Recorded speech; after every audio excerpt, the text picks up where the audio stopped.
Goeiemôre almal, wees gegroet in die wonderlike naam van Jesus op hierdie geseënde Woensdagoggend.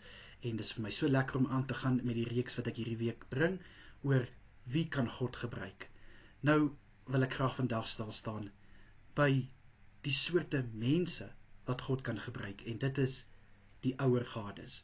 Kan God mense gebruik wat al bejaard is, mense wat in 'n diep ouderdom van hulle is? Ja, natuurlik kan God, want wanneer God jou wil gebruik, gaan jou ouderdom nie in sy pad staan nie.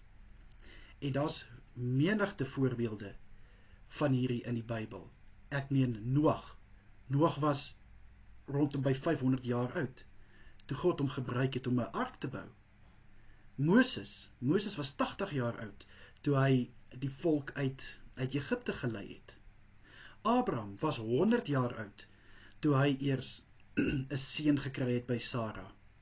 So kind van God, partykeer wonder ons, maar hoekom moet ons so lank wag? Moet ons regtig so lank wag? Weet jy, God weet hoekom. En ek kan vir jou sê, as God jou wil gebruik op 'n hoë ouderdom, dan gaan hy jou gebruik op 'n manier wat jy nie sou gebruik kon word op 'n jong ouderdom nie.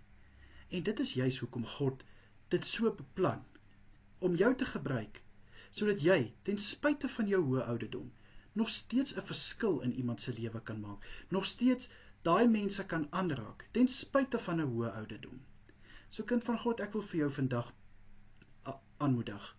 Moenie dink God kan jou nie gebruik as jy nou al miskien in die 30s of 40s of 50s is nie, want as God vir Abraham kon gebruik op 'n hoë ouderdom van 100, as hy vir Noag en vir Moses kon gebruik het, en hoeveel ander mense nog, Samuel, op wat 'n groot ouderdom het God hom gebruik.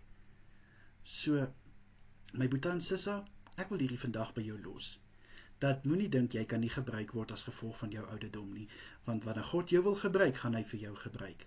Niks gaan omkeer nie. 'n Lekker dag vir elkeen verder, kyk mooi na julleself, totsiens.